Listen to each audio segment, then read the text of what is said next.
Welcome to Nation Now. I'm Pradeep Nambiar. In this we talk about the news affecting the nation, Maharashtra and Mumbai. As they say in every system, there's a conflict between abiding law and arbitrary power. The test for every democracy.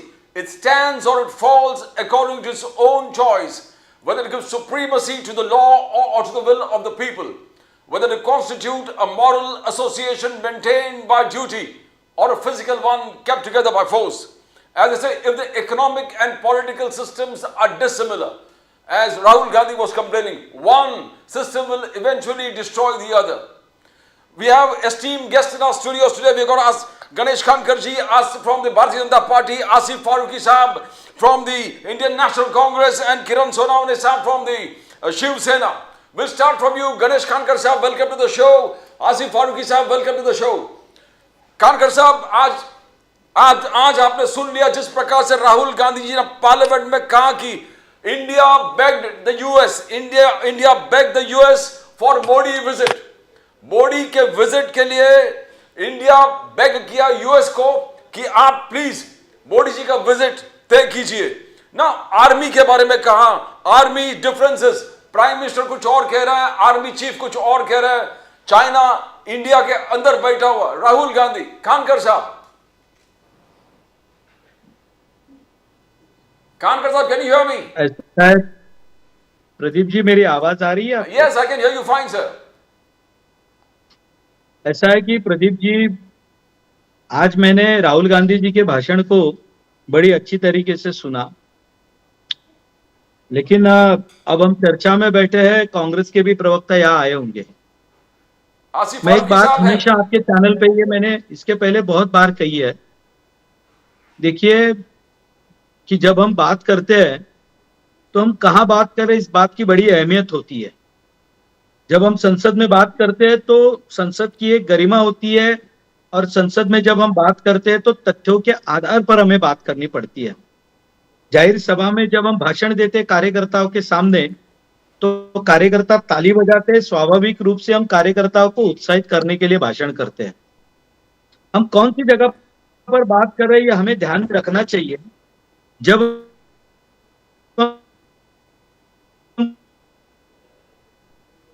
संसद में भाषण करते हैं तो उसके minutes बनते हैं, उसका रिकॉर्ड बनता है और पूरी दुनिया उसको सुनती है. आने वाले वर्षों में जब हम भाषण देते हैं तो उस भाषण का रेफरेंस देके संसद में उसकी बात की जाती है.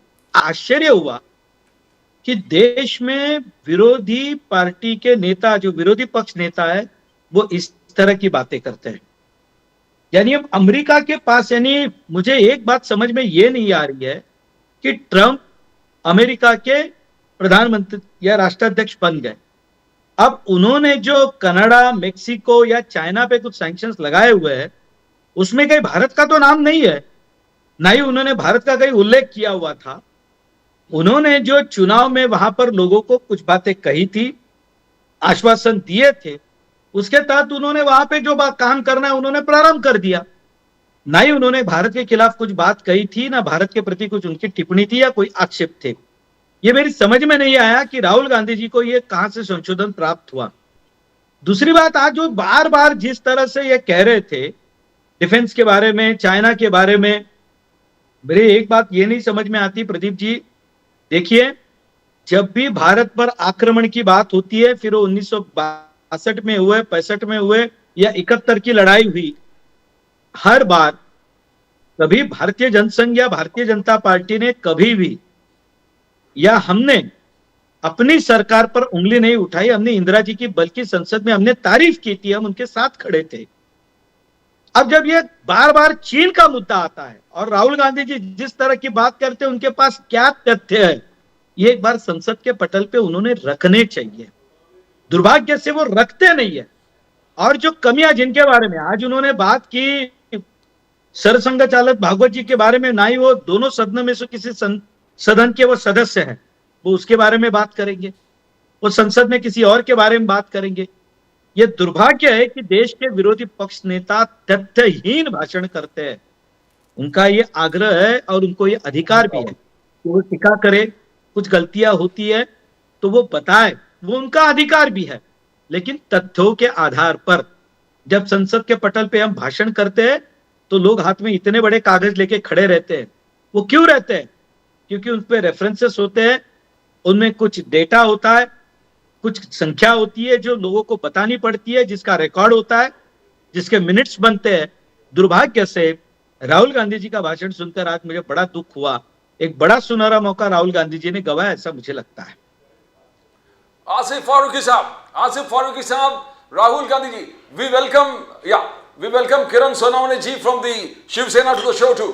आसिफ फारूकी साहब, राहुल गांधी जी, बजट में मोदी जी ने कहा कि 12 लाख जो एग्जेम्पशन दिया है, सबसे बड़ा इंडियन इतिहास में मिडिल क्लास को इतना जबरदस्त बेनिफिट कभी नहीं हुआ। उन्होंने गिनाया, नेहरू जी के वक्त 12 लाख आता था, 25% टैक्स में चला जाता था। इंदिरा जी के वक्त 12 लाख कमा लिया, 10 लाख टैक्स में जाता था। मनमोहन सिंह के वक्त पर 12 लाख कमा लिया, 2.6 लाख टैक्स में जाता था। मोदी जी के विकसित भारत बजट में मिडिल क्लास को 12 लाख और सैलरीड क्लास को 12,75,000 का एग्जेम्पशन है। आसिफ फारूकी साहब, फिर भी बजट में आपको आलोचना बार बार करते हो राहुल गांधी जी, खड़गे साहब। तो जब आदमी ऊपर जाएगा तो ये सब पहले तो मैं अपने जो बीजेपी के प्रवक्ता हैं उनको, गणेश खानकर साहब, क्या नाम है सर? गणेश खानकर साहब। हाँ, गणेश जी के बारे में एक उनका जवाब दे दूं कि वो पार्लियामेंट की गरिमा की बात करते हैं। मेरे ख्याल से इन लोगों को तो कोई हक नहीं पहुंचता है कि किसी भी चीज़ की गरिमा की बात करें। ये लोगों ने जिस तरीके से पूरे हिंदुस्तान और हिंदुस्तान की जनता को जिस नहज पे लाके और जिस लो लेवल पे लाके सारे मामलात को लेके आए हैं, किसी गरिमा की बात ना करें। उसी पार्लियामेंट हाउस के अंदर रमेश बिदुरिया जी ने दानिश अली के बारे में जिस तरीके से मुसलमानों के ऊपर उंगली उठा के जिस तरीके से गंदी बातें कही, आज तक किसी ने उसको कंडेम नहीं किया। वो उस काबिल थे, उस काबिल नहीं थे, लेकिन उस पार्लियामेंट हाउस के अंदर, उस मंदिर के अंदर जिस गंदगी से उस शख्स ने उसके ऊपर उंगली उठाई, मुझको लगता है गणेश जी आपको कंडेम करना चाहिए आज। तो मैं मानूंगा कि आपके अंदर वो गरिमे वाली बात है, तो वो गरिमा तो बिल्कुल ख़त्म हो गई है। दूसरी बात, अब वो जो चीज़ आप ये उसके बारे में कर रहे हैं अपने बजट के बारे में, तो 12 लाख का अगर आप देखें तो इससे गरीब जनता को बहुत ज़्यादा फ़र्क नहीं पड़ने वाला है, क्योंकि बहुत अगर किसी की सैलरी होती है तो उसकी 25,000, 30,000, 40,000, 50,000, जो कि साल में 6 लाख की सैलरी होती है। तो 12 लाख तो सैलरी पहुंचने वाली नहीं है।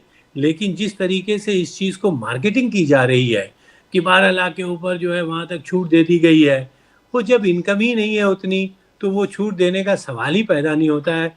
आप 50,000 कोई भी अगर कमा रहा है महीने का, तो उसको बड़ी सैलरी मानी जाती है। दूसरी बात, ये जो 12 लाख की इनकम है वो कंपनियों के लिए नहीं है। अगर कंपनी में 12 लाख का कोई बिजनेस करता है और कंपनी को 12 लाख की इनकम आती है, तो उसके ऊपर फुल टैक्स जाता है। तो मेरे ख्याल से फिर से बीजेपी ने और इस वक्त की गवर्नमेंट ने जो मोदी जी के अंदर चल रही है, उन्होंने फिर से जनता को एक बार बेवकूफ़ बनाया है, जुमलेबाजी की है, जनता को ये दिखाया है कि हम तुम्हारे लिए कितना बड़ा फ़ायदा लेके आ रहे हैं।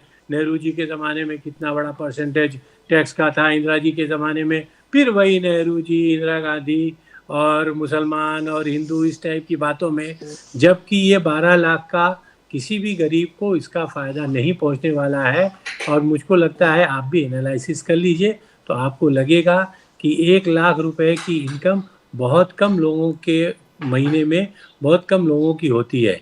इसलिए जो लेवल है 12 लाख का छूट देने का, उससे अंदर ही लोग रहने वाले हैं और ये उससे कुछ जनता को फ़ायदा नहीं पहुंचने वाला है।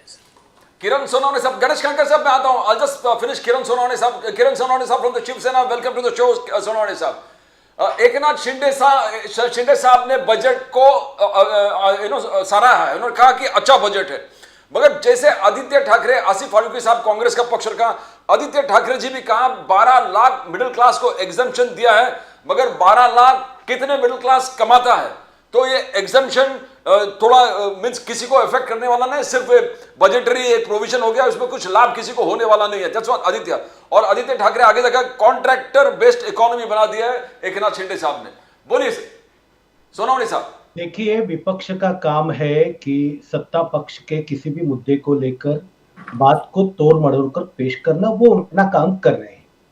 मुझे लगता है जिसने जिसने इस बजट का अध्ययन किया होगा उसने केवल एक ही बात पकड़ी 12 लाख रुपए की, लेकिन बजट केवल 12 लाख रुपए की मध्यम वर्ग के लोगों को तो टैक्स में छूट देने तक सीमित नहीं है। देखिए कि इस बजट में 4 प्रमुख बिंदु जो है वो नेशनल जो सेंट्रल बजट है उसमें की गई है, जिसमें कृषि की बात है, स्मॉल और मीडियम बिजनेस की बात है, फिर उसके लिए टेक्नोलॉजी डेवलप करने की बात है, और उसके बाद में उसको निर्यात करने की बात है। तो कोई भी समझो सरकार जब काम करती है तो उसके पीछे उसके बजट का जो लक्ष्य हमने रखा हुआ है कि वो 2047 तक भारत को विकसित भारत बनाना है। और ये 6 साल के दृष्टि के हिसाब से अभी 12 लाख रुपए में जो यानी छूट दी गई है इनकम टैक्स में, इसके पहले इतनी छूट कभी किसी भी में नहीं थी। दूसरी बात को लेकर, पॉलिटिकल बात को लेकर कुछ बातें हो सकती है, ये उन्होंने जो नेहरू के काल के साथ या इंदिरा जी के काल के साथ में जो तुलना की उससे मैं उतना सहमत नहीं हूं। वो पॉलिटिकली लोगों को बात करने के लिए मोदी जी कर सकते हैं, क्योंकि इंदिरा जी के दौरान या नेहरू जी के दौरान हम देखेंगे कि डॉलर की प्राइस जो थी रुपए के 4.10 पैसा थी, ये इंदिरा जी के टाइम पे अलग थी। और उस दौरान 12 लाख की प्राइस कितनी थी, अभी के इसमें 12 लाख रुपए की कितनी प्राइस है? इंदिरा जी यानी नेहरू के टाइम में 12 लाख रुपए कमाने वाले कितने लोग थे? और अभी भी बजट में देखा जाए तो देखा जो जिन्होंने आंकड़ेवारी निकाली है बजट के अभ्यासक है, उन्होंने बताया कि भारत की 140 करोड़ जनसंख्या है, उसमें 7 करोड़ लोगों को केवल इसका फायदा होने वाला है। तो ये बहुत छोटी बात है, फायदा तो हो रहा है, ये बात महत्वपूर्ण है। जो भी सैलरी अर्निंग लोग हैं उनके लिए ये बहुत बड़ी रिलीफ है। लेकिन बजट में जो दूसरे मुद्दे हैं, जो रेल को लेकर बात कही गई है कि नए जो 245 वंदे भारत गाड़ी यानी रेल तैयार होने वाली है, नई डेवलपमेंट के लिए के बात हुई। बिहार में जो एक नए तरीके से बीज का उत्पादन को लेकर मखाना का जो सेंटर है, वहां पे मखाना, मिथिला मखाना को उगाने की और उसको सेंटर करने की बात कही गई। अलग अलग क्षेत्र में ट्रांसपोर्टेशन हो, इसके बारे में हाईवेज हो, अलग अलग तरीके से सेंटर में इस बजट ने देश को विकसित करने के लिए जो इंफ्रास्ट्रक्चर बनाने की जो बात है, वो बात यहाँ पे कही गई है, जिसका रिजल्ट जो है अपने को तीसरे चौथे पड़ाव में, तीसरे चौथे साल में, जिसमें रोजगार में वृद्धि होगी, कृषि के संशोधन के लिए अलग अलग बात कही गई, कृषि के जो उन्होंने टप्पे रखे हुए हैं कि किस तरह से उनको ज्यादा से ज्यादा अच्छा बीज का उत्पादन किया जाए कि जिसमें क्लाइमेट है और कीटक को लेकर कोई इफेक्ट नहीं हो। ये बातें तो कोई मीडिया नहीं कर रहा है। ये बातों को अगर बात करें तो लोगों को बजट में समझ में है, केवल मध्यम वर्गीय को 12 लाख और 75,000 में अगर समझो रियायत दे दी गई है तो उसकी बात होती है, और वो तो केवल बहुत छोटा टपका है, सैलरी अर्निंग लोग है, लेकिन वो भी एक तरीके से फायदा है। एक अभी तक के सरकार ने इतनी हिम्मत नहीं की थी जो मोदी साहब ने की है, इसलिए हमारे पार्टी ने इस बजट का स्वागत किया है। हर मामले को, हर क्षेत्र को नजर रखते हुए ये बात कही गई है। साहब खानकर साहब, गणेश खानकर साहब, you heard them. You wanted to say something before in response to Indian National Congress, Asif Faruqui साहब। खानकर साहब, मुझे यानी कांग्रेस के प्रवक्ता की बात का मुझे जरा भी अचरज नहीं लगा, क्योंकि वो इससे बाहर ही नहीं निकल पा रहे हैं। एक्चुअल आज बजट जो सैटरडे को बजट आया है, इस बजट को यदि उन्होंने ध्यान से पढ़ा होगा तो इस बजट में 12 लाख जिसकी वो बात कर रहे हैं, तो 12 लाख की लिमिट के बाद में जो हुआ है, इससे कांग्रेस को तो ना कभी अपेक्षा थी, जो झटका लगा है उससे कांग्रेस अभी भी उभरी नहीं है। देखिए इस बजट की विशेषता क्या है, तो प्रदीप जी, ये बजट अब 50 लाख करोड़ की हमारी इकोनॉमी हो चुकी है। हमने इस बात को थोड़ा गौर से देखना चाहिए, हम उसके ऊपर जाने वाले हैं। हमारी जीडीपी जो है ये 6.2 या मे बी 6.8 तक जाने वाली है। और प्रदीप जी, आपको याद होगा, मैंने आपके ही चैनल पे 2-3 महीने पहले कहा था कि हम, if we are not been surprise if the our GDP will cross 6.2 और 6.8। ये आप भी थे उस शो में, बिल्कुल, और मैंने कहा भी था। यस यस, उस समय ये कहा जा रहा था कि भारत की अर्थव्यवस्था को बड़ा तगड़ा झटका लगा है, हमारी जीडीपी नीचे आ रही है, हमें बड़ा नुकसान हुआ है। उस समय मैंने कहा था, और ये बात तभी की है जब राहुल गांधी विदेश में जाकर हमारी अर्थव्यवस्था के बारे में सारी बातें कह रहे थे। अब ये सारा जो बजट है, इसमें आप दो चीजें, एक तो आपके इंफ्रास्ट्रक्चर पे कितना खर्चा हुआ है, जो सोनावणे साहब ने कहा कि मखना जैसा जो विषय है ये आपके रूरल इकोनॉमी को इफेक्ट करता है। साथ ही में किसानों के लिए जो योजनाएं आई है, महिलाओं के लिए योजना आई है, स्टार्टअप के लिए आई है, स्टैंड अप के लिए जो सारी योजनाएं आई है, उन्हें जो सहूलियत दी जा रही है। फिर जो सारे रेकड़ी वाले जो धंधा करते थे उनको स्वयं निधि दिया गया, आज उसकी मोहलत बढ़ाकर लोग अपना कर्जा देकर उससे 2 गुना कर्जा लेकर अपना काम धंधा शुरू करना चाहते हैं। देखिए, आपकी इकोनॉमी को जब बूस्टिंग देना होता है तो बूस्टिंग दो ही चीजों से आती है। एक, आपकी परचेजिंग पावर जो आपकी इकोनॉमी में है उसको बढ़ाया जाता है। दूसरी बात, आप इंफ्रास्ट्रक्चर पे कितना खर्चा करते हैं, जितना खर्चा आप इंफ्रास्ट्रक्चर पे करेंगे उतना ही पैसा मार्केट में आएगा, और इनडायरेक्टली वो कन्वर्ट होता है टैक्स में, यानी जनता के हाथ में पैसा भी आता है और वो वही एक दूसरे दरवाजे से सरकार की तरफ भी आता है। अब ये मुझे समझ में आता नहीं है कि कांग्रेस की भूमिका क्या है। अब ये बार बार ये कहेंगे तो साहब, आज देश भर में जो विकास हो रहा है, जो आज हमारे राहुल गांधी जी ने जो बातें कही, यानी मुझे तो थोड़ा अजीब लगा साहब। देश भर में, कश्मीर में रेल चली गई, श्रीनगर में दुनिया में सबसे ऊंचा पुल हमने बनाया, वंदे भारत जगह जगह दौड़ रही है। तो क्या अभी बीजेपी ने बनाया क्या? अभी रेलवे क्या पहली बार कश्मीर में नहीं बन है रहे? अब ये मेरी समझ में नहीं आ रहा है। ये जब पूरी दुनिया आपको देख रही है, आपकी इकोनॉमी 2014 में 11वें नंबर से आज हम 5वें नंबर पे आए, शायद अगले साल भर में ही हम तीसरे नंबर पे चले जाएंगे। तो मेरी ये समझ में नहीं आता इनकी सोच क्या है, इनकी सोच क्या है। जगह जगह आप मुंबई में देखेंगे तो रेलवे स्टेशन की जिस तरह से डेवलपमेंट हो रही है, नए रेलवे स्टेशन आ रहे हैं। अब वंदे भारत का नाम इसलिए ले रहा हूं कि कभी हमने सोचा था कि इस तरह की ट्रेन आएगी साहब, जो बिना झटके आपको 160, 170, 180 के स्पीड से दौड़ाएगी साहब। कभी आपने सोचा था कि श्रीनगर में ट्रेन से हम जाएंगे?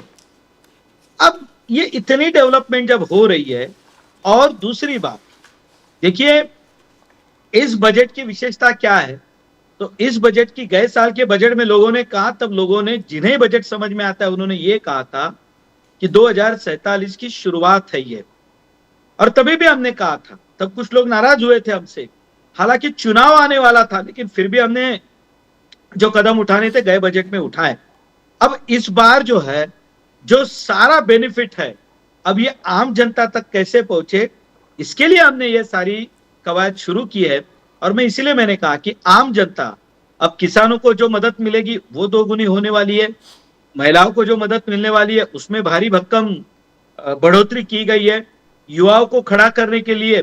और साथ ही में आप ये यकीन मानेंगे साहब कि देश में जिस तरह से अर्बनाइजेशन हो रहा है, 1 लाख करोड़ रुपए इस अर्बनाइजेशन के लिए हमने रिजर्व रखे हैं, रिजर्व। अब ये आंकड़े समझ में आए तो आप बात कीजिए।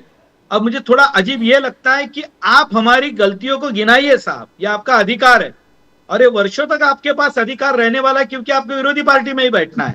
ये आप तैयारी कर लीजिए, लेकिन कम से कम बातें तो वो कीजिए जो जनता को ठीक लगे, नहीं भाई ये बात बराबर कर रहा है। अब आप सिर्फ ले जाके आप उसी मुद्दे पे रगड़ कर रहेंगे साहब।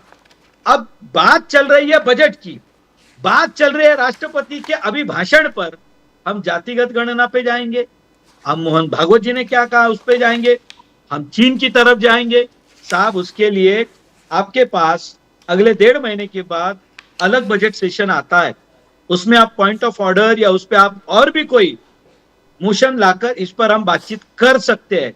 लेकिन वो एक हाथ में वो संविधान और यानी आज उसकी बात नहीं कर रहा हूं, क्योंकि चर्चा बजट की चल रही है। और हमारा पूरा भाषण, यदि आप फिर से उनका भाषण सुनेंगे तो मुझे ये अजीब लगा कि यदि आप सही हो तो आपके पास एक बड़ा मौका था कि प्रधानमंत्री जी आपने ये कहा था, ये इतने फिगर दिए थे, ये आप कर नहीं पाए। प्रधानमंत्री जी आपने ये कहा था, आपने ये किया था, आप ये कर नहीं पाए। प्रधानमंत्री जी आपने कहा था घर घर शौचालय बनाए, मैं 10 साल पहले खुले में जाता था, अब गांव में जाता हूं तो मेरे घर में शौचालय है। प्रधानमंत्री जी 10 साल पहले बिजली नहीं थी, अब 24 घंटे बिजली है। ये आप आंकड़ों के साथ बताते ना साहब, तो देश की जनता भी आपको सुनती ना साहब। केवल हमारी बातें नहीं, देश आपको भी सुनता है। हमने कब कहा कि देश हमें ही सुने? लेकिन साहब आंकड़े तो बताइए, आंकड़ों के तथ्यों पे तो बात कीजिए, आपसे इतनी अपेक्षा है हमारी। फारूकी साहब आप सुने, खानकर साहब को सुने, सोनावणे साहब ने पूरे डिटेल, दोनों ने एक्सप्लेनेशन दिए। कैपिटल एक्सपेंडिचर में इतना पैसा डाल के इकोनॉमिक ट्रांसफॉर्मेशन का एक जबरदस्त मिसाल है जो मोदी साहब के विकसित भारत का बजट। फारूकी साहब बोलिए। सर देखिए, ये इनका बजट जो है पॉलिटिकल बजट है। ये अपनी गवर्नमेंट बचाने के लिए इन्होंने बिहार की तरफ जिस तरीके से सारा बजट दिया है और दूसरे स्टेट को ये भूल गए। हमारा महाराष्ट्र और बम्बई ख़ास तौर से जितना रेवेन्यू कलेक्ट करके इस सेंटर को देता है, उस हिसाब से आप उस बजट में मुझको बता दीजिए कि क्या बेनिफिट इन्होंने महाराष्ट्र को और बॉम्बे को दिया है। आप रेलवे की बात करते हैं, स्टेशनों की बात करते हैं कि नए स्टेशन आपने खोले हैं। आपको अंदाज़ा होना चाहिए कि कांग्रेस गवर्नमेंट में एक प्लेटफॉर्म का एक एग्जांपल मैं दे रहा हूँ। आप प्लेटफॉर्म कितने पैसे में लेते थे मुझको बताइए प्रदीप जी, कितने पैसे में आपसे आज से 15 साल पहले प्लेटफॉर्म था? 1 रुपये में, 1.5 रुपये में, आज 20 रुपये में आपको प्लेटफॉर्म मिलता है। सीनियर सिटीजन्स को जितनी रियायत मिलती थी, इस गवर्नमेंट ने सीनियर सिटीजन को रेलवे के अंदर सारी रियायत ख़त्म कर दी। यानी उनकी नज़र में सीनियर सिटीजन की कोई वैल्यू नहीं रही है। हमने इस देश को जब चलाया है तो बहुत ही पब्लिक फ्रेंडली सारी स्कीमें होती थी, देश को सही जगह पे सही तरीके से चलाते थे। अभी जिस तरीके से ट्रम्प गवर्नमेंट ने इंडिया को थ्रेट किया है कि आईटी सेक्टर के अंदर जो यहाँ से एक्सपोर्ट करते हैं हम लोग सॉफ्टवेयर, जो कि सबसे बड़ा नेटवर्क है इस वक्त हमारा रेवेन्यू है कलेक्शन का, ट्रम्प गवर्नमेंट ने आपको थ्रेट किया है सर कि उसके ऊपर वो बहुत बड़ा टैक्स लगाने वाले हैं।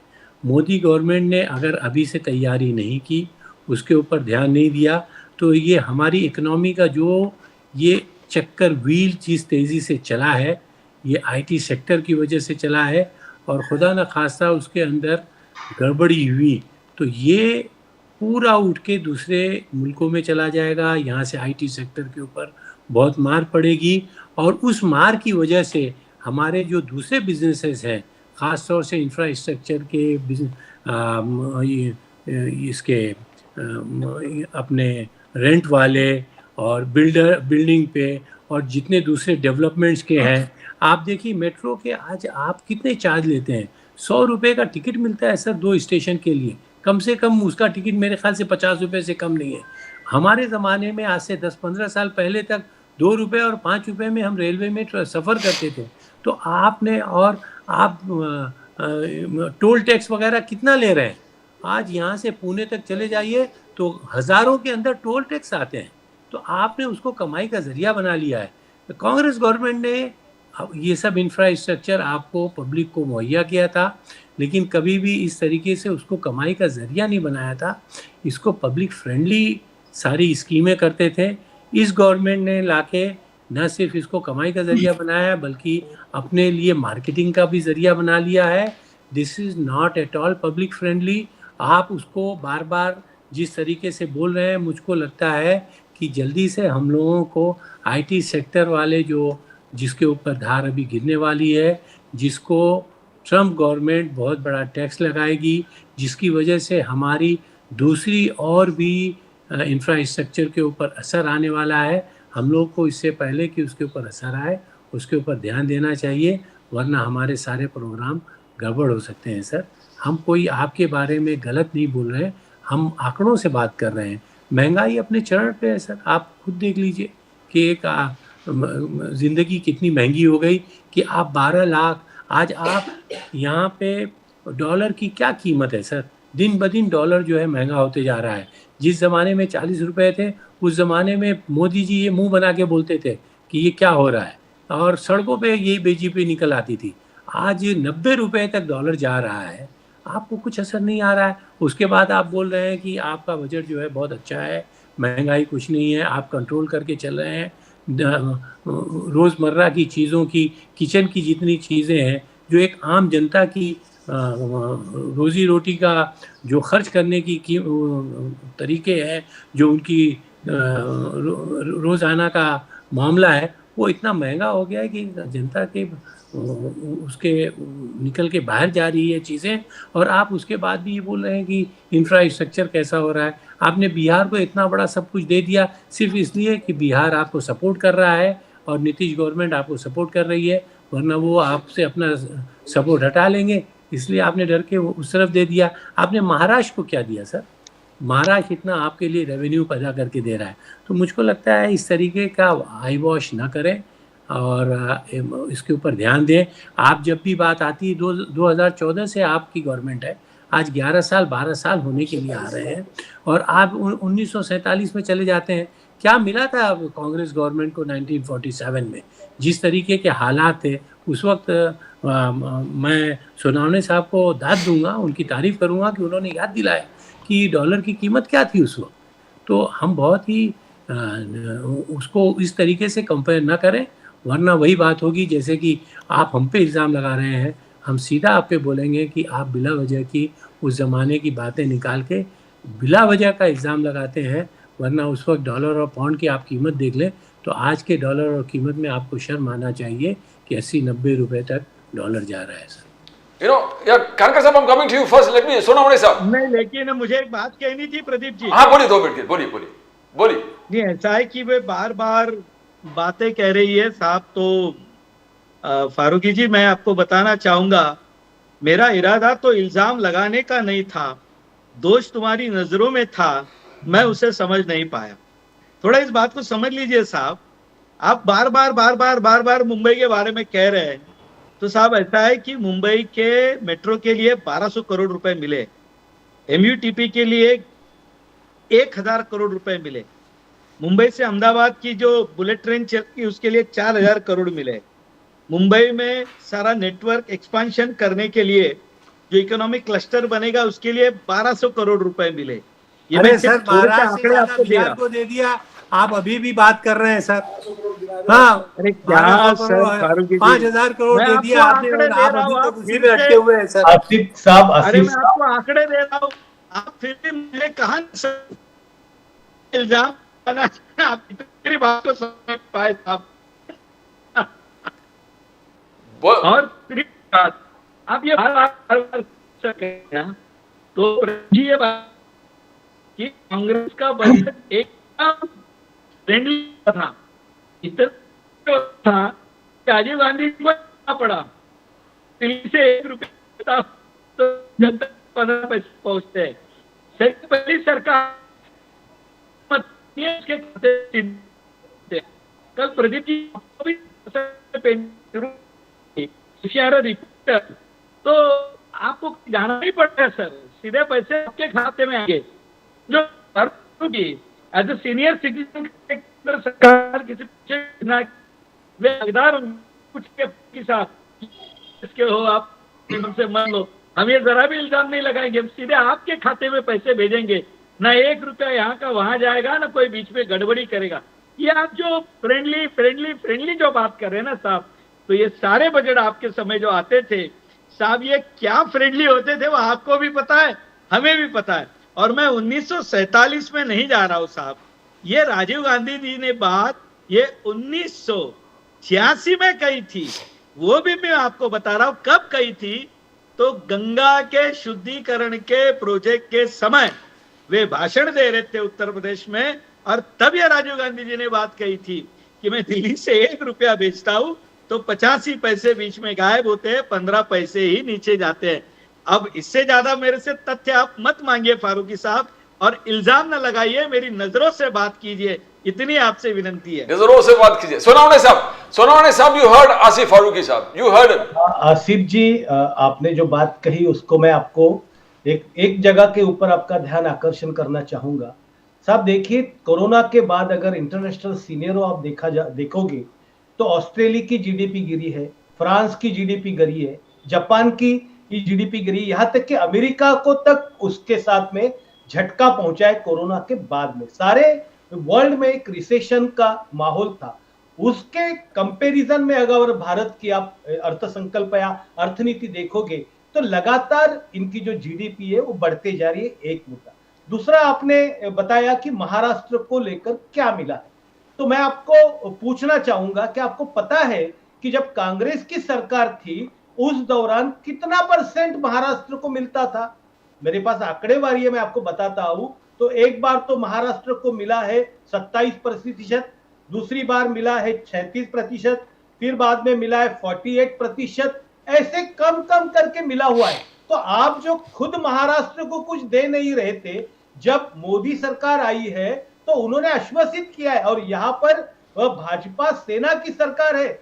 और आप ये इत्मीनान रखिए कि महाराष्ट्र के विकास के लिए केंद्र और राज्य दोनों भी सरकार कटिबद्ध है। जिस तरह से हमारे मित्र गणेश खानकर जी ने बताया कि किस तरह से मुंबई और अन्य विकास के लिए बातें कही गई है, तो ये ओवरऑल जो बाकी भी योजनाएं महाराष्ट्र को निधि मिलने के साथ में जो केंद्र ने योजनाएं जो दी हुई है वो भी तो महाराष्ट्र में आ रही है, और उसके तहत महाराष्ट्र को भी तो कुछ उसका हिस्सा मिल रहा है। तो ये जो बात आप आरोप कर रहे हैं, तो आपकी बात दुरुस्त कीजिए आसिफ साहब, कि जब दुनिया में रिसेशन चल रहा है, आप रशिया की तुलना कर दीजिए कि पिछले 4 साल का उनका बजट निकालिए, उनकी क्या स्थिति हुई है। बाजू के चीन का आप लीजिए कि चीन की जीडीपी को आप देकर बात करिए, तो आपको पता चलेगा कि पूरे दुनिया भर में जो रिसेशन चल रहा है उस रिसेशन में भी भारत टिका हुआ है और तरक्की कर रहा है। यानी ये नहीं कि आह्वान नहीं है या कहीं प्रॉब्लम्स नहीं है। प्रॉब्लम्स तो जब तक देश चल रहा है, जब तक मानवता चल रही है, हमेशा से प्रॉब्लम्स तो रहे हैं। प्रॉब्लम्स को सॉल्व करना और फिर नए प्रॉब्लम को फेस करना, ये तो सरकार की और ये हर देश के असनारी सरकार की एक नीति रहती है। इसलिए आपके समय में महाराष्ट्र को जो नहीं मिल रहा था, तो अभी आप देख रहे हैं कि महाराष्ट्र को जिस तरह से सपोर्ट मिल रहा है, उसके कारण महाराष्ट्र में नए नए प्रकल्प आ रहे। अभी अभी हमारे मुख्यमंत्री दावोद जाके आए और नए एमओई करके आए हैं, उसके नए प्रोजेक्ट आ रहे हैं। तो महाराष्ट्र विकास की ओर जा रहा है। आसिफ साहब, आप इत्मीनान रखिए, आपका भी विकास हम लोग करेंगे। सोनवणे साहब, एक चीज राहुल गांधी जी ने पार्लियामेंट में पॉइंट उठाया था कि 70 lakh excess new voters Maharashtra में which has given Mahayuti clean sweep. 230 के ऊपर जो सीट्स आए, उन्होंने कहा जस्टिस नहीं मिल रहे। उन्होंने इलेक्शन कमीशन को लिखा, जस्टिस नहीं मिल रहा। एक नाथ जो श्रीकांत शिंदे जी ने जवाब दिया कि every details is available on EC website. तो how do you justify to the people Rahul Gandhi जो एलिगेशन कर रहे हैं, कितना सच्चाई है उसमें? देखो, राहुल गांधी जी साहब को नहीं क्या, खुद का होमवर्क करके आना चाहिए। जब सारा पब्लिक डोमेन में नंबर्स है और उस नंबर को लेकर अगर आप वो कैलकुलेशंस नहीं करते, वैसा तो जैसे मैं आपको बताना चाहूंगा प्रदीप साहब कि विपक्ष ने थोड़ी सी मेहनत मशक्कत करनी चाहिए। जैसे अमेरिका में किया जाता है, विपक्ष लोग मेहनत मशक्कत करते कि उनके सत्ताधारी पक्ष के साथ विपक्ष अपना खुद का भी बजट पेश करते हैं और दोनों बजट लोगों के सामने रहते हैं। ऐसा कभी कोशिश कांग्रेस ने की है? अगर समझो इस स्थिति में हम अगर समझो सरकार में रहते तो हम इस क्षेत्र को लेकर विकसित करते, यानी देश में आने वाले इतने इनकम को हम लोग इस तरह से बांटते थे। ये बुद्धि तो इनके पास है नहीं है। जो बजट आया है उसके ऊपर टीका टिप्पणी, ऊपर की टीका टिप्पणी, और बजट को हटकर वापिस ईवीएम पे आ जाते। तो पहले प्रियंका गांधी वाड्रा जो है वो अपनी बहन को वहां से इस्तीफा देने को बोले, क्योंकि वहां भी तो ईवीएम पे ही वोट हुए ना।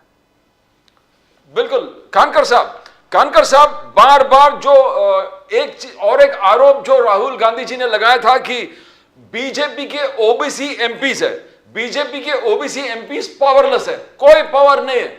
ओबीसी को बीजेपी में कोई स्थान नहीं है। उनके एमपीज का न पावर है, न वॉइस है, न उनके बात सुनी जाती है। How do you see this? Is the BJP anti OBC? ऐसा मैंने क्या कहा कि देश में संसद में बहुत बड़ी प्रतिमा है, पार्टी के बेस पर आप बैठे हुए हैं। राम मंदिर जी बैठे हैं, अभी उस पर स्वतंत्र पार्टी की अटल बिहारी वाजपेयी, कभी अटल जी प्रधानमंत्री थे, शरद पवार बैठे हैं,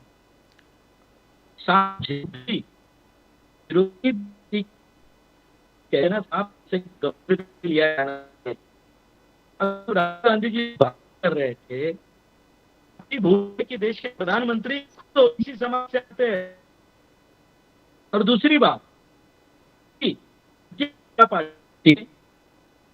पार्टी सारे नेताओं को ये तवज्जो नहीं, तो क्या जनता इसीलिए हमें वोट दे रही है क्या?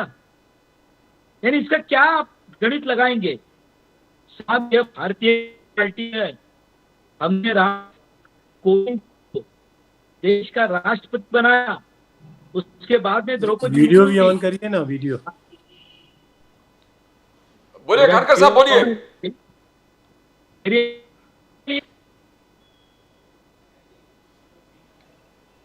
खानकर जी मेरी का आवाज नेटवर्क कुछ प्रॉब्लम से कुछ अच्छा, आवाज विल गेट बैक टू खानकर साहब। फारूकी साहब, आप सुन लिए, आपने सुन लिया, आपने कहा कि BJP engineering try to get Khankar साहब नेटवर्क ऑन प्लीज। फारूकी साहब अभी आया नेटवर्क मेरा? या आई कैन हियर यू, बोलिए बोलिए खानकर साहब। नहीं, मैं बात कर रहा था, शायद फारूकी साहब नाराज हो गए तो नेटवर्क पर ही मेरा हमला हो गया शायद। अरे सर, आप लोग गवर्नमेंट चला नहीं पाते, नेटवर्क का पूरा सिस्टम गवर्नमेंट के हाथ में है, सब वही लोग गड़बड़ी करते हैं। हम लोग के हाथ में है क्या? कुछ भी नहीं है। आप लोगों की खाली मार्केटिंग वाली बातें सुनना है और उससे जो हो सके हमको करना है। अभी सोनावने साहब जो है वो चाइना की बारे में बोल गए। अरे सर, चाइना को तो अमेरिका नहीं पीछे कर पा रहा है, वो परेशान है, तो उसकी जीडीपी और उसकी हम लोग बात करें। नेशनल पॉलिटिक्स है, वो अलग बात है। पॉलिटिक्स नहीं है सर, चाइना बहुत आगे है, तो हम लोग किधर ना बोल रहे वर्ल्ड में चाइना को पकड़ नहीं पा रहा है, लेकिन हम लोग भी परेशान है। जब अमेरिका को हमारी दखल लेनी पड़ती है, बात कह रहा था, जब हमारी दखल लेती है और कहता है वहां का जो नया नवनिर्वाचित जो राष्ट्राध्यक्ष है वो हमारी दखल लेता है, इसका मतलब हम बढ़ रहे हैं ना, हमसे डर लग रहा है। अरे वो मजाक उड़ाता है सर, मोदी जी की उसने जिस तरीके से मजाक उड़ाया है, उड़ाता नहीं है। यहाँ तक बोल दिया कि वो मेरा दोस्त है, भारत जब उसकी बात आती है वो बहुत तेज आदमी है। आसिफ साहब, आप तो ऐसा मत बोलिए, भारतीय कोई भी आदमी इस तरह से नहीं उसने मजाक उड़ाया, मजाक करेंगे, उसने मजाक उड़ाया हमारे प्राइम मिनिस्टर का, हम लोग 10 बार गुस्सा आएंगे।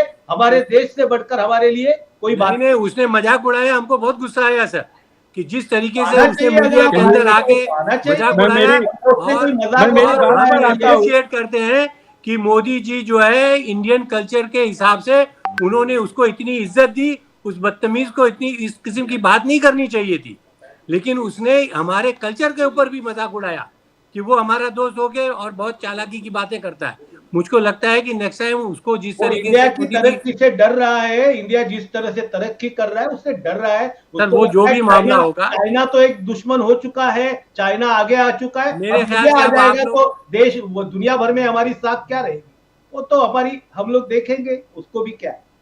खानकर साहब कुछ बोल रहे थे, खानकर साहब कंप्लीट कीजिए आपका। हाँ बिल्कुल, यानी मैं जो बात कह रहा था कि रामनाथ कोविंद जी को हमने राष्ट्रपति बनाया, वे पिछड़े समाज से आते हैं। उसके बाद में द्रौपदी मुर्मू जी जो आदिवासी समाज से आती है। हम ये दिखाना चाहते साहब, सिर्फ भाषणों में नहीं करेंगे तो समाज के उस वर्ग को देश के प्रतिष्ठित जगह पर बिठाने का काम हमने किया। क्या ये प्रतिष्ठा का विषय नहीं है? क्या भारतीय जनता पार्टी में स्थान नहीं होता तो क्या हम उनको वहां बिठाते क्या? इसलिए मुझे लगता है कि संसद की गरिमा को रखनी चाहिए, गंभीरता से बात करनी चाहिए, जो राहुल गांधी जी करते नहीं है। आंकड़ों के साथ संसद में बात होती है साहब। हमने डॉक्टर एपीजे अब्दुल कलाम को देश का राष्ट्रपति बनाया तो हमने फारूकी साहब ये देखकर नहीं बनाया वे कौन से जात धर्म से आते, वे देश के अपने मिसाइल मैन थे, देश को एक ऊंचाई पर लेके गए। हमने इसीलिए उनका मान सम्मान किया। और इसलिए मेरा ये कहना है कि साहब, कांग्रेस पार्टी अभी भी अपनी मानसिकता से बाहर निकले अरे अडवाणी आप जी का अभी आपने भी- क्या कर दिया सर, उनके ऊपर भी ध्यान देते थोड़ा। फारूकी साहब, सोनिया गांधी जी के खिलाफ एक मोशन लेके आ रहा है राज्यसभा में कि प्रेसिडेंट राष्ट्रपति मुर्मू पे जो आलोचना किया वेरी डिग्रेडिंग था, और उन्होंने कहा कि इंडियन नेशनल कांग्रेस आदिवासी विरोधी है, इंडियन नेशनल कांग्रेस दलित विरोधी है। क्या जरूरी था सोनिया जी के वो बोलना कि मुर्मू जी लंबे भाषण मेरे ख्याल से बहैसियत एक औरत होने के उन्होंने उनका स्ट्रेस देखा, और उस स्ट्रेस के ऊपर बहैसियत लेडीज, एक फीमेल, उन्होंने वो बात कही। उसको आपको लाइट मोमेंट में लेना चाहिए, लेकिन अगर आप उसको मुद्दा बना रहे हैं तो मुझको ये लगेगा कि भाई बीजेपी के पास और सत्ता वालों के पास कोई मुद्दा नहीं है जो सोनिया जी की सांस लेने पे भी वो उनके ऊपर एक मुद्दा बनाना चाहते हैं। तो ये उनका काम है, वरना सोनिया जी ने कोई ऐसी नई बात, कोई बदतमीजी या कोई अनकल्चर्ड बात नहीं की है। They will be last person to do any kind of things. इसलिए मुझको लगता है कि आप लोग गलत फहमी का शिकार हैं। ऐसी बदतमीजी और गरिमा वाली बातें जो है बीजेपी वालों ने कही हैं, जिनको आप इस टीवी चैनल पे बोल नहीं सकते हैं। सोनिया जी ने तो एक औरत का दर्द कहा कि वो बहुत स्ट्रेस में थी, वहीं होम मिनिस्टर साहब बैठे हुए थे और प्रेसिडेंट खड़ी थी, तो ये गरिमा की बात है। पूरे देश ने इसको देखा है सर। और लेकिन इन सब बातों से ऊपर होके हम लोगों को वो बातें करना चाहिए जो देश के हित में अच्छी हैं।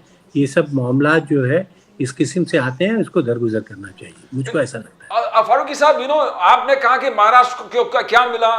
गणेश खानकर साहब ने पूरे लिस्ट आपको दी है कि मुंबई मेट्रो में 1300 करोड़, पुणे मेट्रो को 700 करोड़, 500 करोड़, 4000 करोड़ मुंबई अहमदाबाद, तो गिना दिए। एक फडणवीस साहब ने कहा कि महाराष्ट्र अथा थांबणार नहीं, महाराष्ट्र अब नहीं रुकेगा, महाराष्ट्र अथा थांबणार नहीं। और एकनाथ शिंदे जी ने पूरे डिटेल दे दिया कि उनके काल में अटल सेतु से लेकर कोस्टल रोड से लेकर नवी मुंबई, पालघर एयरपोर्ट, 3 एयरपोर्ट मुंबई में पहुंचो। तो क्या ये डेवलपमेंट दिख नहीं रहा है, कांग्रेस को भी दिख नहीं रहा है? जैसे कैसे देखते हो आप? नहीं, आप जैसे आपने कहा मुंबई अब थाना नहीं, महाराष्ट्र थामणार नहीं, महाराष्ट्र थामणार नहीं, तो इसका क्या मतलब है कि कल तक वो मुंबई चुप था, कल भी ये मुंबई उसी तेजी से चल रहा था। मुझको नहीं लगता है कि कोई नई चीज मुंबई और महाराष्ट्र के लिए बीजेपी गवर्नमेंट ने अभी तक की है।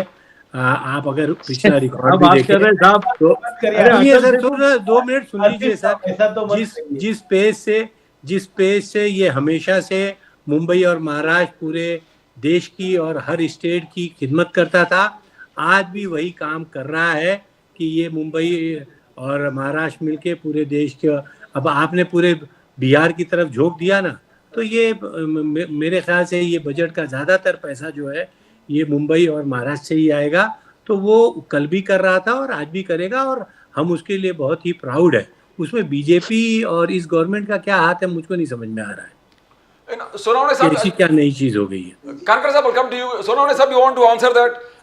आसिफ फारूकी साहब, कांग्रेस को डेवलपमेंट दिख नहीं रहा, बट एकनाथ शिंदे जी और देवेंद्र फडणवीस, बोलिए। मुझे पता नहीं है। जैसे हमारे मित्र गणेश खानकर जी ने पूरी यानी आंकड़ों के साथ बता दिया, कोस्टल रोड की बात बताई, अटल सेतु की बात बताई, हर जगह पे यानी बड़ी जोरों शोरों से ये अंडरग्राउंड टनल का काम चल रहा है, बुलेट ट्रेन का काम आखिरी मकान के ऊपर है। ये सब होने के बाद भी अगर आप आंखें मूंद कर अगर देखोगे आसिफ साहब, तो आपको कुछ देखेगा नहीं। देखिए कि विपक्ष का होना जरूरी रहता है, ये लोकतंत्र की एक वो यानी अच्छी व्यवस्था है कि विपक्ष होना चाहिए, लेकिन विपक्ष ने भी देश के तरक्की को या देश के विकास को नजरअंदाज नहीं करना चाहिए। अपना चश्मा पूरी तरह से साफ करके देखना चाहिए, और वो आप भी कभी सत्ता में आ सकते हैं तो तभी भी उस तरह से बातें हो सकती है। तो ये जरा देखिए कि इतना सब विकास महाराष्ट्र में हो रहा है और देश भर में हो रहा है, ये अगर आपको नहीं दिखता है तो मुझे अरे बड़ा दुख लगता है कि आप इस बात को लेकर। Sonawane Sam, I want to show what Aditya Thackeray ji said. That is exactly what Congress and Asif Faruqi saying. Farooqui साहब बोल रहे हैं, contractor based economy, favourite contractor को मुंबई गोवा एक्सप्रेस मिलता है, मुंबई नासिक एक्सप्रेस मिलता है, मुंबई अहमदाबाद। बोले एसटी बस के हाइक हो गए, एसटी बस के हाइक हो गए, ऑटो रिक्शा के हाइक हो गए, तो इसका जवाब कौन देगा? महाराष्ट्र ये आदित्य ठाकरे जी से पूछिए कि वो जब सत्ता में थे तो वो कितने ठेकेदारों की बैठक लेते थे और किस किस को कैसे काम वितरित करते थे। इनके ठेकेदारों की नाम अगर हम लोग गिनाने जाएंगे तो ये टेंडर मातोश्री के बाहर नहीं निकल पाएंगे। ये अगर उद्धव ठाकरे जी और आदित्य ठाकरे जी, ये शिवसेना फूटी काय के लिए? ये ठेकेदारों के आदमी थे और आम शिव सैनिक, आम आमदार जो था उसको मातोश्री के अंदर तक आने की अनुमति नहीं थी। मातोश्री के इस बाहर 2-2, 3-3 घंटा आमदार खड़े रहते थे और बाद में कहते थे कि साहब मिलना नहीं चाहते। ये स्थिति थी, तभी तो इतने सारे जो हमारे माननीय उप मुख्यमंत्री एकनाथ जी शिंदे जी के नेतृत्व में इतने आमदारों का जाना कोई अचानक से हुआ है क्या? तो ये जो बातें हैं, ये आदित्य ठाकरे जी ने आज भी अगर उनके इसमें आत्म परीक्षण अगर वो नहीं कर रहे तो उनको वापिस लोगों ने बताना चाहिए कि भैया हम लोग इसके पहले आम शिव सैनिकों के साथ या आमदारों के साथ या मंत्रियों के साथ किस तरह से बर्ताव करते थे और कौन वो गोल्डन गैंग थी मातोश्री के ऊपर। वो गोल्डन गैंग का भी उल्लेख होना चाहिए जो कभी चुनाव नहीं लड़ते थे, कभी कुछ नहीं करते थे, लेकिन बाकी हिस्सेदारी में या बाकी चीजों में सारा जो निर्णय तो था वो उनके पास था। खानकर साहब, ना व्हेनेवर बात होता है, जैसे आपने कहा बजट के बात होता है, राहुल गांधी जी आरएसएस के बात करते हैं, खड़गे साहब आरएसएस के बात करते हैं। कांग्रेस ने 2 दिन पहले एक मूवमेंट चलाया कि आरएसएस को बैन करो, आरएसएस को बैन करो, संविधान विरोधी है, आरक्षण विरोधी है, शिक्षा बजट कम करने पे काम किया, महिला विरोधी है, नेशनल फ्लैग को रिस्पेक्ट नहीं करते, माइनॉरिटीज के खिलाफ है, इंस्टीट्यूशंस पूरे देश के टेक ओवर कर, तो बैन करो, आरएसएस एक मूवमेंट चला रहा है। How do you see that Khankar साहब? देखिए प्रदीप जी, कुछ बातों को सीरियसली नहीं लेना चाहिए। यानी ऊपर फिर समय अपना जाया होता है। हम देश के विकास के लिए काम करना चाहते हैं और ऐसा है कि राहुल गांधी जी को आदत हो गई है कुछ बातें कह के दूसरे दिन न्यूज़पेपर में अपनी फोटो कैसे छपे, अपनी स्टेटमेंट कैसे बरकरार रहे। देखिए that is a type of strategy कि आप जिस विषय का संबंध नहीं होता है उसके बारे में बात कह के मीडिया को और लोगों का ध्यान अपनी तरफ आकर्षित करो। प्रदीप जी, ये कई बातों में ये सक्सेस होता है, लेकिन जब ये बूमरैंग भी है, मैं आपको बता दूं ये बूमरैंग है कि कुछ समय के बाद जब ये तथ्यहीन भाषा आप कहते हो तो उसके बाद में लोग आपको सीरियसली लेना बंद कर देते हैं। इसका मैं आपको एक ही उदाहरण देता हूं कि अब ना तो आम आदमी पार्टी, ना मुलायम सिंह, ना ममता बनर्जी, यहां तक कि स्टालिन, मैं आपको आज ये भविष्यवाणी बता रहा हूं, आप मेरी बात को लिख के रखिए और मेरा पॉलिटिकल एनालिसिस प्रदीप जी आपको पता है, आप हमेशा कहते हो कि आप ये पहले बताते हो। तमिलनाडु के चुनाव में यदि कांग्रेस अकेली पड़ गई, यानी डीएमके ने भी यह कह दिया कि हम कांग्रेस को साथ में नहीं लेना चाहते थे, यू वोंट बी सरप्राइज, क्योंकि साहब नेता की जरूरत तभी तक होती है जब तक वो पार्टी को वोट दिलवा पाता है, ये ध्यान में रखिए। और कांग्रेस की हैसियत दिन ब दिन गिरते जा रही है। क्या ये फारूकी साहब आप इस पिक्चर को बता पाएंगे आप कि आप जिस कांग्रेस की बात कर रहे हैं साहब, बीच में सोनिया गांधी, एक तरफ राहुल गांधी, दूसरी तरफ प्रियंका गांधी, मीडिया के सामने स्टेटमेंट देते समय ये 3 नेता होते हैं और आपके मल्लिकार्जुन खड़गे एक साइड में खड़े होते हैं। साहब ये भारतीय जनता पार्टी है, इस भारतीय जनता पार्टी में नड्डा जी के बाद में उनका बेटा या उनके कोई रिश्तेदार पार्टी के अध्यक्ष नहीं बनेंगे या मोदी जी के कोई रिश्तेदार अध्यक्ष नहीं बनेंगे, तो भारतीय जनता पार्टी में विशुद्ध रूप से हमारा कोई कार्यकर्ता नेता ही अध्यक्ष बनेगा, ये मैं आज बता रहा हूं। यानी बहुत सारे नाम है। मैं आपसे कहता हूं क्या आप में हिम्मत है ये कहने की क्या राहुल गांधी जी अपनी जगह पर सही, मल्लिकार्जुन खड़गे कल से निर्णय लेंगे और सब चलेंगे? साहब कांग्रेस की नीति और कांग्रेस की सत्ता पर बैठनी, और ये देखिए राजकीय विरासत है साहब, देश के प्रधानमंत्री का GR Rahul Gandhi ji press conference में फाड़ते हैं। आप भूल गए सारी बातों को।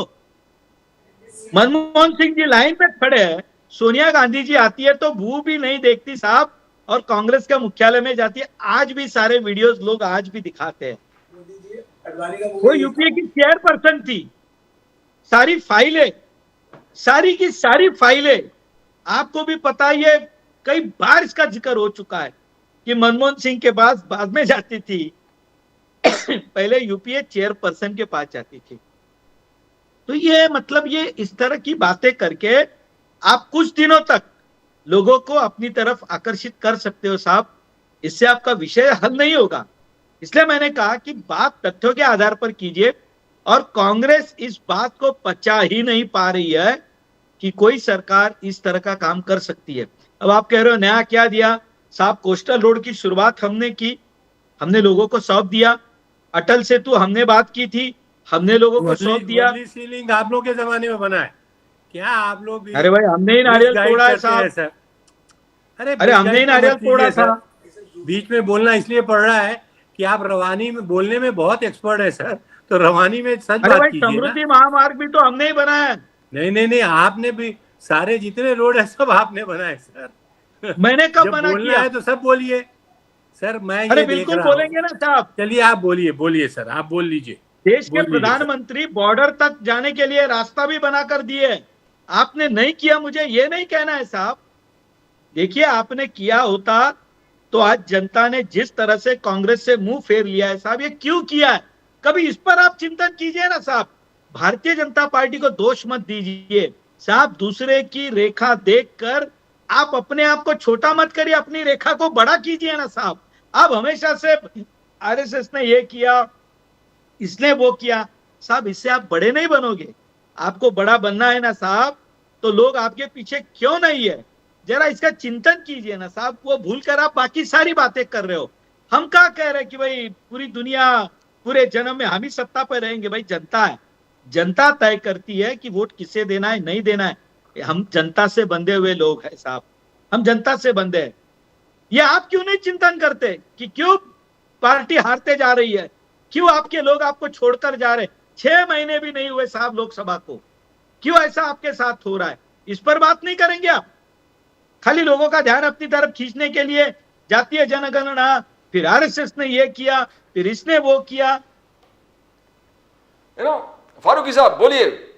मेरे ख्याल से गणेश जी को आप अगर 1 घंटे से जो सुन रहे हैं अपनी तो देश की व्यवस्था नहीं सर, अब आप बोलिए, मुझको बोलने दीजिए। पहले ये 5 मिनट तो राहुल जी से और गांधी फैमिली से इतने डरे हुए, इतने सहमे हुए हैं कि सिर्फ उनके ऊपर बात करते हैं। तो मेरे ख्याल से जब आते हैं आप तो राहुल जी मेरे वो नेता हैं, मैं उनको मानता हूं दिल से। मैं उतना नहीं बोल पा रहा हूं जितना आप बोलते चले जा रहे हैं। दूसरी बात, आपने सत्य के लिए बात की, सिवाय एक सोनिया गांधी के किसी ने प्रूव नहीं किया वो औरत जो प्राइम मिनिस्टर बन सकती थी, उस औरत ने उसको पूरा त्याग दिया। द हाईएस्ट चेयर थी सर। बहुत बड़ा दिल गुर्दा और जिगर की बात होती है। घर के अंदर आदमी अपनी कुर्सी छोड़ने नहीं तैयार होता है, कंपनी में अपनी कुर्सी छोड़ने नहीं तैयार होता है। उसने देश के लिए उसने एक ऐसे शख्स को चुना जो देश के हित में अच्छा हो। अगर आप इस बात को नहीं मानते हैं तो मैं आपसे कोई जिरह नहीं करूंगा। तीसरी बात सर, इस गांधी फैमिली ने अपने खून तक, इस प्राण तक इस देश के लिए दिया है। आपको ये बोलते हुए जरा भी दिल दुखा नहीं कि आप उस गांधी फैमिली की बुराई करते हुए बैठे हैं। इस देश के लिए जान दे दिया, 1 नहीं 2 नहीं, कई जानें दी इस गांधी फैमिली ने, और देश के हित में अपने आप को कुर्बान कर दिया। उसके बाद भी आप वही राहुल गांधी, वही गांधी, ये बुराइयां।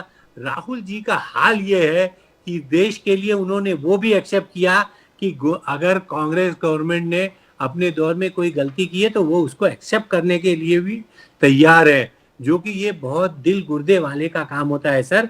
पॉलिटिशियन तो अपनी गलती कभी बर्दाश्त ही नहीं करता, एक्सेप्ट ही नहीं करता है। आपने कितने आईएम, कितने आईटी, कितने बनाए सर। अभी आपने ऐलान कर दिया 10,000 MBBS की सीट के लिए।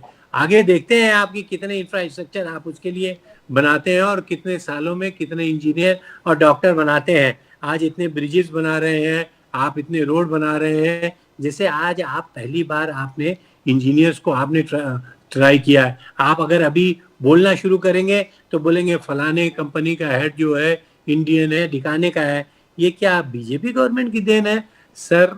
उस ख्वाब की, उस मेहनत की दौर है जो कांग्रेस गवर्नमेंट ने अपने बीज डाले थे, जिनके ऊपर इन्होंने अपनी जानों तक को कुर्बान कर दिया। तो मेरे ख्याल से गणेश जी, थोड़ा तो आप उसको कम से कम बुराई मत कीजिए, आप इतना तो कल्चर रखिए। क्योंकि मैं एक चीज मानता हूं, हमारे डिफरेंसेस को कुछ भी रहे, लेकिन इंडियन कल्चर इतना स्ट्रांग कल्चर है कि दुश्मन भी होने के बावजूद हम लोग अपने कल्चर के लिए एक दूसरे से गले मिलते हैं और उसको एक्सेप्ट करते हैं, जो अच्छा कल्चर है। आप तो अनकल्चर्ड हो गए सर, जान देने के बाद भी आप उन्हीं की गांधी फैमिली, किस बीजेपी वाले ने इस देश के लिए जान दी है? मेरे को एक आदमी की आप उंगलियों पे गिना दीजिए सर।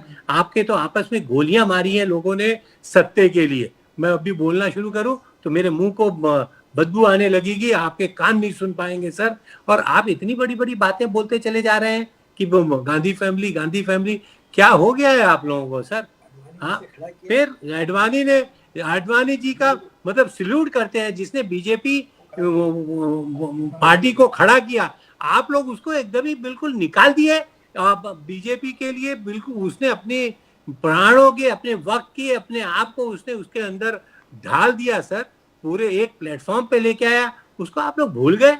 मेरे ख्याल से मोदी जी को तो उसके पैर छूना चाहिए। तो मेरे ख्याल से आप थोड़ा तो इंडियन जो रिच कल्चर है उसको तो अपनाइए सर। मुझको लगता है कि आपको ये सब बातें मानना पड़ेंगी। रह गए सवाल हमारे अपने डिफरेंसेस, तो ये आंकड़े बता रहे हैं आपने आज तक कोई भी बड़ा इंस्टीट्यूट नहीं खड़ा किया। आप बोलते रह गए लेकिन आपने किया नहीं है। 10,000 डॉक्टर आप कहाँ से बनाएंगे? आप उसका इंफ्रास्ट्रक्चर पहले बनाइए, फिर आप डॉक्टर निकालना पड़ेगा। सन 47 में हमको क्या मिला था, सारे आंकड़े हमारे पास मौजूद है सर, आप उठा के देख लीजिए। और उसके बावजूद भी हमने इतने बड़े बड़े इंस्टीट्यूट, ये उनके ख्वाब थे, उनकी समझदारी थी। आज हंसता है, बाहर के देश वाले हंसते हैं, हम लोग के ऊपर वो बुरी बातें आती हैं कि हमारे प्राइम मिनिस्टर को जब अगर नहीं बुलाया गया।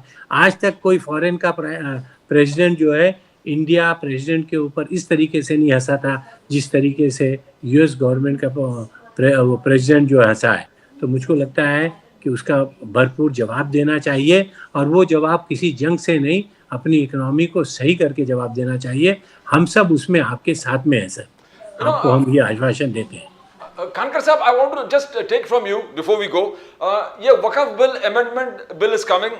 You think you're going to successfully overcome it?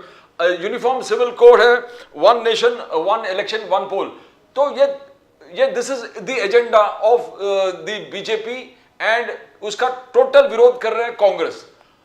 किस प्रकार से देखते हो आप? ऐसा है प्रदीप जी, मैं आपको एक खुशखबरी देता हूँ। हाँ, वन नेशन वन इलेक्शन की जो भारतीय जनता पार्टी की केंद्रीय समिति बनी है, उसमें महाराष्ट्र को 4 लोग रिप्रेजेंट कर रहे हैं, उसमें से मैं एक हूँ। Wonderful, congratulations. ये वन नेशन वन इलेक्शन तो 2029 में सर होकर रहेगा। और मैं आपको बता दूं, मुझे भी बहुत सारी चीजें पता नहीं थी कि देश भर में 1967 तक लोकसभा विधानसभा एक साथ चुनाव होते थे साहब, कोई दिक्कत नहीं थी। 1967 में पहली बार इंदिरा जी प्रधानमंत्री बनी और उन्होंने राज्य की सरकारों को बर्खास्त करना शुरू कर दिया, और टाइम टेबल आगे पीछे हुआ। अभी भी ओडिशा और लोकसभा एक साथ में हुए ना साहब, ओडिशा विधानसभा और लोकसभा एक साथ में से कई सालों तक होता था, लेकिन बीच में इसमें बड़ा बदलाव हुआ। लेकिन 2029 तक हम करने वाले। कांग्रेस विरोध करते रहे, उनका काम है विरोध करना, और ये सारी बातें कर रहे। भाई, गांधी फैमिली से हमारा कोई गुस्सा नहीं है। और मैंने आपको शुरुआत में शुभकामनाएं दी, जो आपने फारूकी साहब थोड़ा ध्यान से आपने सुना नहीं। मैंने आपको शुभकामनाएं भी दी कि बहुत सालों तक आपको विरोध करते रहना है, क्योंकि विरोधी पार्टी में बैठने के लिए मैंने आपको शुभकामनाएं भी दी। गांधी फैमिली से हमारा कौन सा गुस्सा है साहब? वे जितना काम करेंगे उतना हमारा फायदा होगा, हमारा कोई गुस्सा नहीं है। आपको ऐसा लगा भी होगा तो गिला शिकवा भूल जाइए साहब, हम आपसे आकर गले मिलेंगे कि गांधी फैमिली को ही आप गले लगाकर चलिए, उनको जरा भी मत हटाइए, वे तीनों ही कैमरे के सामने रहे। ये मेरी आपको शुभकामना है, ये मेरी आपको शुभकामना है। प्रदीप जी, मैं आपके सामने कह रहा हूँ कि हर स्टेट में जहां जहां चुनाव होंगे, आप राहुल गांधी जी को ही लेकर जाओ। वे जहां जाते हैं वहां हमारा फायदा हुआ, इसलिए मैं आपको ऑन कैमरा कह रहा हूँ। देखो, अब इसमें फिर आप गलत बात मत समझिए फारूकी जी, ये मेरी रिक्वेस्ट है। जो जिसके बारे में आप कह रहे हो, वक्फ बोर्ड का बिल, तो साहब ये आकर रहेगा। हमने कहा है वन नेशन वन इलेक्शन, तो ये देश की डेवलपमेंट के लिए प्रदीप जी इसलिए जरूरी है कि हर साल, मैं आपको बता दूं, वहां पे आंकड़े गिनाए गए। अब दिल्ली का चुनाव चल रहा है, 4 महीने पहले लोकसभा के चुनाव खत्म हो गए, उससे 4 महीने पहले आप देखोगे तो राजस्थान के चुनाव खत्म हुए थे। यानी साल भर में देश भर में कहीं ना कहीं चुनाव होता है, पूरे देश का ध्यान उस चुनाव के प्रति होता है। ना हम डेवलपमेंट की बात कर पाते हैं, ना पूरी तरह से कंसंट्रेशन कर पाते, इसलिए जरूरी है ये एक साथ हो। बाकी जो सारे बिलों की बात करें तो साहब हमने ये कहा, इस देश में संविधान की बात आप करते हो ना साहब, तो संविधान मानने में आपको दिक्कत क्या है? हम समान नागरिक कानून लाना चाहते हैं, ये भाई किसी धर्म जात के विरोध में नहीं है। जो कानून आएगा वो सभी को लागू होगा, इस पर आपको दिक्कत क्या है? आप संविधान की बात करते हो ना, हम संविधान को लेकर ही तो चल रहे हैं। जो संविधान डॉक्टर बाबा साहब आंबेडकर ने रखा, हम उसी को तो फॉलो कर रहे हैं। इसलिए प्रदीप जी कुछ बातें हमने तय की है और मैं आपको बता देता हूं साहब, ये हम करके रहेंगे, क्योंकि ये हमें पता है हमारा कोई स्वार्थ नहीं है। मोदी जी का कोई परिवार का प्रतिनिधि चुनाव लड़ने वाला नहीं है, ये भी मैं आपको बता देता हूं। ना उनका परिवार है, ना उनके घर का कोई सदस्य बाद में देश का प्रधानमंत्री बनने आएगा। अब ये कहेंगे मैं कांग्रेस के बारे में कह रहा हूं साहब, ये हमारे भारतीय जनता पार्टी की कोई परंपरा नहीं है। और इसलिए प्रदीप जी कुछ बातें हमने तय की है, ये हम करते रहेंगे, इतना मैं आपको स्पष्ट बता देता हूं। फाइनल वर्ड फारूकी साहब, देश हित में बीजेपी ये तीनों चीज करके ही रहेगा। फारूकी साहब। सर ये तो ये इनकी अपनी बातें हैं और मुझे लगता है कि लीगल इलीगल हर तरीके से ये जो चीज़ चाहते हैं वो अपना करते रहते हैं। इनके वहाँ वॉशिंग मशीन है, इनके पास जो भी नेता जाता है वो धुल के साफ हो जाता है, ये सब देश ने देखा। अरे फारूकी साहब आप भी आइए, आपका भी स्वागत है। आपने तो सुना ही नहीं। बस एक शर्त है सर, एक हमने शर्त कुछ है। किया नहीं है तो आपके लिए नहीं हम नहीं बेकार नहीं हैं, नहीं आप नहीं हमको साहब, ट्रेन ये करके क्या कर मैं लेंगे आपको सर? भी बता रहा हूँ हाँ। फारूकी साहब, आप भी आइए, बस एक ही शर्त है, भारत माता की जय बोलिए, आइए। आपका नहीं भी नहीं, आ स्वागत गए है। ना आप, हम नहीं रोकेंगे। हिंदू मुसलमान पे आ गए, डेवलपमेंट पे से खत्म अब आपका। अरे यार फिर वही, अब अब हो कहाँ गया ना हिंदू सर, मुस्लिम पे आ रहे आप हो आ आप? गए। मैं इसीलिए आपको बोल रहा था, इससे पहले भी अब मैंने आपसे कहा कि गांधी फैमिली, फिर आपने 5 मिनट का दिया। अब जाते जाते मुझको ताज्जुब हो रहा था कि अभी तक हिंदू मुसलमान क्यों नहीं हुआ, और आखिर में आपने कह दिया। अरे भाई इसमें हिंदू मुस्लिम वो- कहाँ वो- से आ गए? नहीं, ये सब क्वेश्चन की जरूरत क्या? मैं क्या खाता हूँ, मैं किस भगवान की पूजा करता हूँ, ये सब मेरे दिल के मैंने अंदर कब है। कहा आपको? ये विश्वास में आपका कोई नुकसान नहीं करता उसमें। अरे साहब हाँ, इसमें फिर कौन उसके सा बाद आप विषय क्यों आया? टेंशन में है कि आप बोलिए भारत माता की जय, आप खाइए ये, पहनिए ये, इससे मैंने आपको कुछ क्या नहीं फर्क कहा। पड़ने वाला है सर? क्यों आप ये सब के पीछे पड़ने हुए हैं? क्यों आप ये भोली भाली जनता को डराना चाहते हैं और उसको एक तरफ उनको बेवकूफ बनाना चाहते हैं सर? क्यों आप ये सब बातें कर रहे हैं? ये देश का इतना अच्छा इतिहास रहा है सर, किस तरीके से आप पिछला देख लीजिए कि हम मिलजुल के रहे। आप दिलों के अंदर ये नफरतें कि एक ही हो जाए कि आसिफ फारूकी भी हिंदू बोले और अपना भारत माता की जय बोले, आप नहीं बोलते तो आप क्यों जबरदस्ती बोलवाना चाहते हैं? ये तो हमारे दिल के अंदर है सर, आप क्यों ये सब काम जबरदस्ती करना चाहते हैं? तो प्रदीप जी, मुझको पूरा यकीन है ये किसी चीज़ में, ये एक समुदाय को लेके ये उनको डरा धमका के अपनी सत्ता कायम रखना चाहते हैं, ये उसी में विश्वास रखते हैं। और हम जो है कानून के तहत डेवलपमेंट के लिए इस देश का सबका साथ सबका विकास करना चाहते हैं। ये बोलते ज़रूर हैं लेकिन ये करते अपने मन की हैं। तो मुझको पूरा यकीन है कि ये गलत तरीके से करेंगे। इसीलिए हमारे नेताओं ने हाथ में वो बुक लेके संविधान की कि संविधान बचाओ और देश बचाओ, ये काम करना शुरू किया है। हमको इनके ऊपर कुछ भी ट्रस्ट नहीं है और आगे जनता इनको ये पूरा बता देगी कि जनता कितना इनको मिसट्रस्ट करती है। थैंक यू खानकर साहब, गणेश खानकर साहब, thank you so much. Asif Faruqi साहब, thank you so much for being on the show. It has been a fantastic, enlightening discussion and the viewers have really enjoyed it. Thank you so much. Thank you.